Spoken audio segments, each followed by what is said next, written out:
ದ್ವಿತೀಯ PUCಯ ಆತ್ಮೀಯ ವಿದ್ಯಾರ್ಥಿಗಳಿಗೆ ನಿಮ್ಮ ನೆಚ್ಚಿನ ಚಾನಲ್ ಆಗಿರುವ BGS ಸ್ಪರ್ಧಾ ಅಕಾಡೆಮಿಗೆ ಸುಸ್ವಾಗತ. ಆತ್ಮೀಯ ವಿದ್ಯಾರ್ಥಿಗಳೇ, ಈ ಹೊತ್ತಿನ ದಿನ ನಡೆದ ದ್ವಿತೀಯ PUCಯ ಕನ್ನಡ ವಿಷಯದ ವಾರ್ಷಿಕ ಪರೀಕ್ಷೆಯಲ್ಲಿ ಯಾವೆಲ್ಲ ಸರಿ ಉತ್ತರಗಳಿವೆ ಅನ್ನುವಂಥ ನೋಡುವ ಸಮಯ.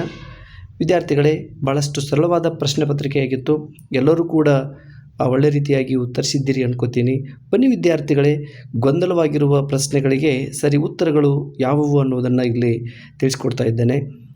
ಈಗ ಬಹುಆಯ್ಕೆಯ ಪ್ರಶ್ನೆಗಳು. ಮೊದಲಿಗೆ ಇಲ್ಲಿ ಪದ್ಯಭಾಗದಲ್ಲಿ ಬರುವಂಥ ಪ್ರಶ್ನೆ, ಈ ಕೆಳಗಿನ ಪ್ರಶ್ನೆಗಳಿಗೆ ಉತ್ತರ ನೀಡಿ ಅಂತ ಇದೆ. ಪ್ರಶ್ನೆ 1, ಇದರಿಂದ ಪರಿಮಳವನ್ನು ಅರಿಯಬಹುದು. ಸರಿಯಾದ ಉತ್ತರ ಪುಷ್ಪದಿಂದ ಪರಿಮಳವನ್ನು ಅರಿಯಬಹುದು. ಅದಾದಮೇಲೆ ಎರಡನೇ ಪ್ರಶ್ನೆ, ಇಲ್ಲಿ ಪದ್ಯಭಾಗದಲ್ಲಿ ಒಂದು ಸೂಕ್ಷ್ಮ ಪ್ರಶ್ನೆ ಕೊಟ್ಟಿದ್ದಾನೆ, ಹಾಟ್ ಕ್ವೆಶನ್ ಇದು. ಚಿಗುರೆಂದು ಮೇಲೆ ಬೇವು ಸ್ವಾದಬಹುದೇ, ಚೇಳ್ ಚಿಕ್ಕದಿನ್ ಅಳ್ಕರಿಂ ತೆಗೆಯಲ್ ಕಚ್ಚದೆ ಪಾಲ ನೋಡಿ, ಪನಿಯಂ ಸಾಕಲ್ಕೆ ವಿಶ್ವಾಸಿಯೇ ಖಗಂ ಸಾಕುವೆನೆಂದು ಗೂಗೆಯ ಮರಿಯಂ ಸಂಪ್ರೀತಿ ಒಂದುವರೆ ಬಗೆಯಂ ಬಾಲಕನೆಂಬರೇ ಹರಹರ ಶ್ರೀ ಚನ್ನಸೋಮೇಶ್ವರ. ಇದು ಹಾಟ್ ಪ್ರಶ್ನೆಯಾಗಿದೆ. ಇಲ್ಲಿ ಬರುವಂಥ ಪ್ರಶ್ನೆಗಳಿಗೆ ಉತ್ತರ. ಈ ಪದ್ಯಭಾಗಕ್ಕೆ ಸಂಬಂಧಿಸಿದಂತೆ ಕೆಳಗಿನ ಯಾವ ಹೇಳಿಕೆಗಳು ಸರಿಯಾದ ಜೋಡಿಗಳಾಗಿವೆ? ಇಲ್ಲಿ ಸರಿಯಾದ ಜೋಡಿಗಳಂತಂದರೆ ಇಲ್ಲಿ 2 ಮತ್ತು 4 ಸರಿಯಾದ ಜೋಡಿಗಳಾಗಿವೆ.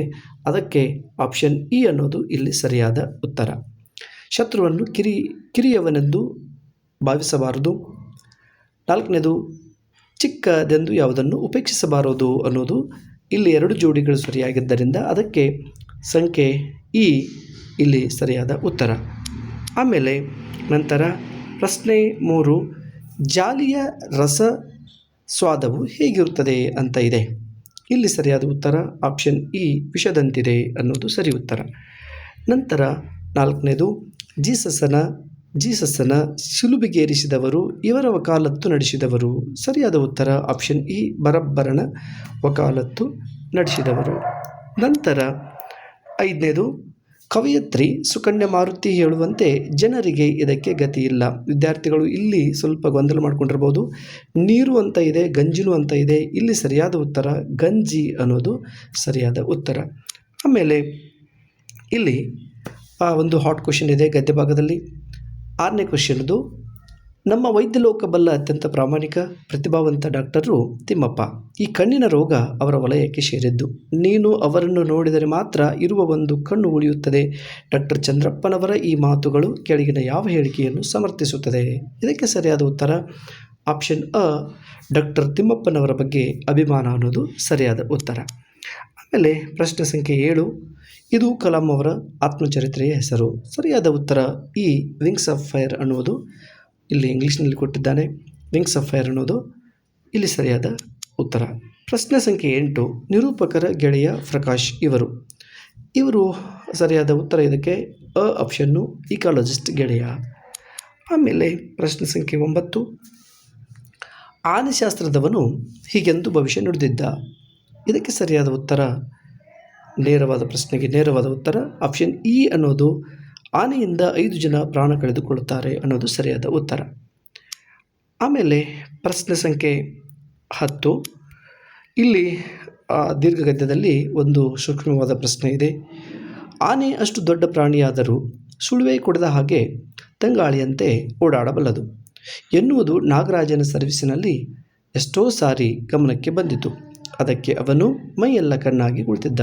ಇಲ್ಲಿ ಆನೆಯನ್ನು ಕುರಿತು ಹೇಳಿರುವ ಮಾತಿನಲ್ಲಿ ಮೂಡುವ ಭಾವವೆಂದರೆ, ಇಲ್ಲಿ ನೋಡಿ ಆಪ್ಷನ್ ಇ ಇದೆ. ಆಪ್ಷನ್ ಇ, ಆನೆ ದೊಡ್ಡ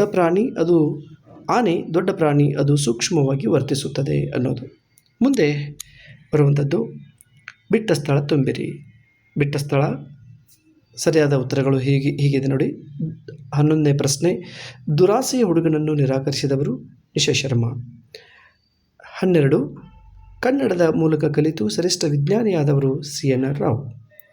ದನಿಗಳು ಹೊಳೆಯ ಹೂಳೆತ್ತಲು ಸೂಚಿಸಿದ್ದು ಕುದುಪನಿಗೆ. ಹಾಗೆ ಮುಂದಿನ ಪ್ರಶ್ನೆ 14, ರಾಮಾಯಣದ ಕಥೆ ಹೇಳಬೇಕೆಂದು ಮನೋರಮೆ ಕೇಳಿದಳು. 15 ವೀರೇಂದ್ರ ಸಿಂಪಿ ಅವರ ದೃಷ್ಟಿಯಲ್ಲಿ ಹಳ್ಳಿಯ ಚಹಾದ ಅಂಗಡಿ ವಾರ್ತಾ ಇಲಾಖೆ ಇದ್ದಂತೆ. ಹಾಗೆ ಹೊಂದಿಸಿ ಬರೆಯಿರಿ ನೋಡೋಣ. ಇಲ್ಲಿ ಕದಡಿದ ಸಲಿಲಂ ತಿಳಿವಂದದೆ, ಅದಕ್ಕೆ ಆ ಅನ್ನುವಂಥದ್ದು ನಾಗಚಂದ್ರ ಬರೆದ ಕದಡಿದ ಸಲಿಲಂ ತಿಳಿವಂದದೆ. ಆ ಫುಲಿಗೆರೆಯ ಸೋಮನಾಥ, ಇದಕ್ಕೆ ಸೋಮೇಶ್ವರ ಶತಕ ಹೊಂದಾಣಿಕೆ ಆಗುತ್ತೆ. ಈ ಪುರಂದರದಾಸರು, ಇದಕ್ಕೆ ಜಾಲಿಯಮರ ಅನ್ನುವಂಥದ್ದು ಹೊಂದಾಣಿಕೆ ಆಗುತ್ತೆ. ಮುಕ್ತಕಂಠ, ಇದಕ್ಕೆ 6 ಬೆಳಗುಜಾವ ಹೊಂದಾಣಿಕೆ ಆಗುತ್ತೆ. ಟಿ ಯಲ್ಲಪ್ಪ, ಇದಕ್ಕೆ 3 ಹತ್ತಿ ಚಿತ್ತ ಮತ್ತು ಅನ್ನೋದು ಹೊಂದಾಣಿಕೆ ಆಗುತ್ತೆ. ಇಷ್ಟು ನಿಮ್ಮ ಈ ಹೊಂದಿಸಿ ಬರೆಯಿರಿ ಸರಿಯಾದ ಉತ್ತರಗಳು. ಆಮೇಲೆ ಇಲ್ಲಿ 40ನೆಯ ಪ್ರಶ್ನೆ, ಇದು ಕೂಡ ಸೂಕ್ಷ್ಮವಾದ ಪ್ರಶ್ನೆ.